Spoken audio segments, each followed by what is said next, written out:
All right, what's up everyone? This is part 2 of our squat video. I'm going to actually show you how to squat on a chair, touch and go, and some other types of squats that we can do as well with the chair. Let me tell you something you already know. The world ain't all sunshine and rainbows. You gotta keep moving, let's go. Don't quit till you got nothing left. You can either live your dreams or live your fears. Because you'll have bad times, but that'll always wake you up to the good stuff you weren't paying attention to. But it ain't about how hard you hit. It's about how hard you can get hit and keep moving forward. That's how winning is done. Many of you have chosen to do the 50 squats a day for American Cancer Society, so this video should help you get started, especially if you've never had fitness, incorporated fitness before you had cancer, or you're new to exercise or new to squats, and definitely using a chair. Don't be intimidated. This is really easy, and we're going to talk about this today.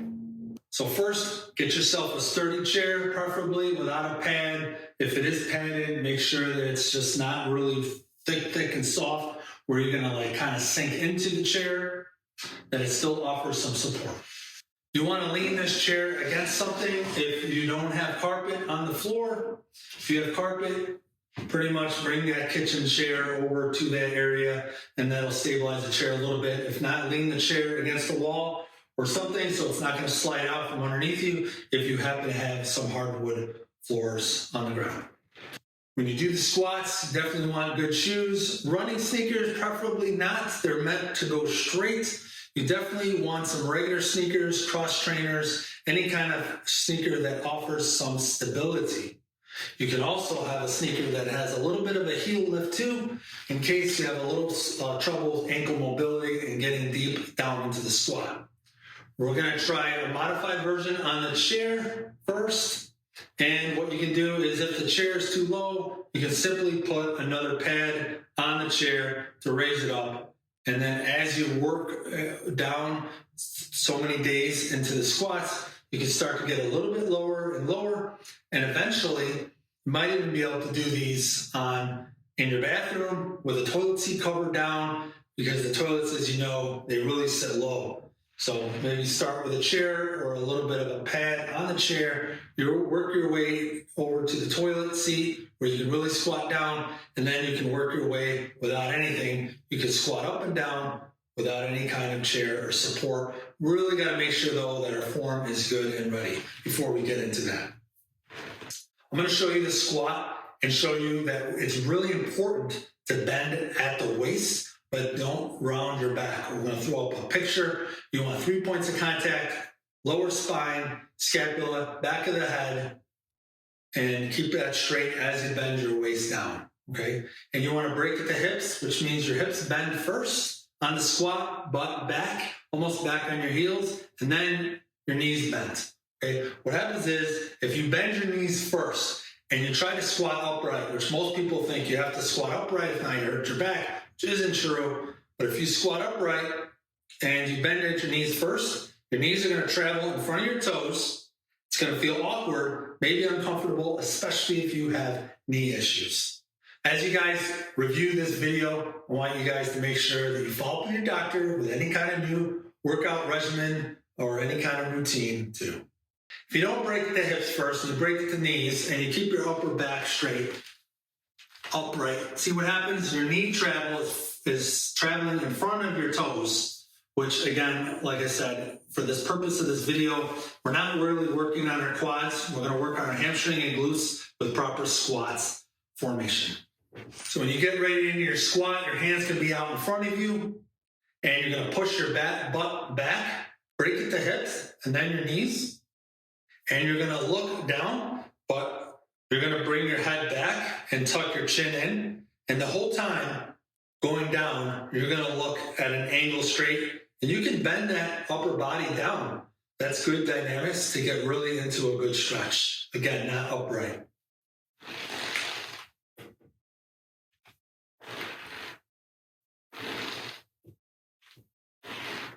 You can look up after, once you're at the bottom of the squat. When you go down at the bottom of the squat, make sure your head is looking down. Okay, now I'm going to show you guys a side view of the squats.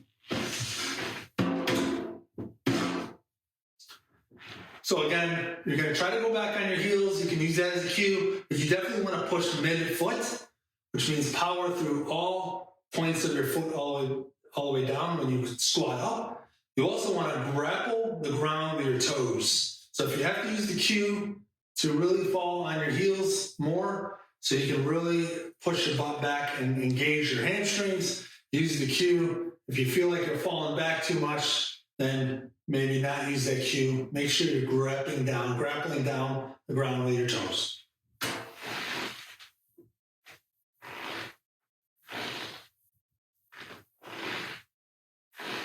Again, my back's not rounded, everything's straight, I'm bending at the waist, looking down, and going touch and go. So the next, what we can do is we can actually offload those muscles. Work on a little power once you get used to touch and go, except for your back and your shoulders. Make sure those are tight. But I'm going to show you now. We're going to squat down. Release those muscles, sit all the way down. Release those muscles in your glutes and your hamstrings. Make sure that your lower back and your your shoulders are still tight and engaged. Your core is still engaged. Obviously, you're not talking through this. And then you're gonna power up.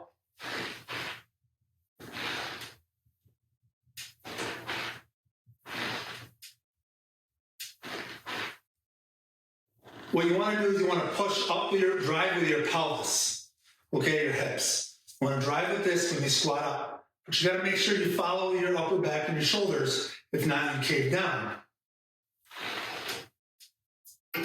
Drive with this area here, drive up. Now, if you don't follow with your shoulders go down while your pelvis shoots up. So make sure both stay together, nice and straight, shoot straight up.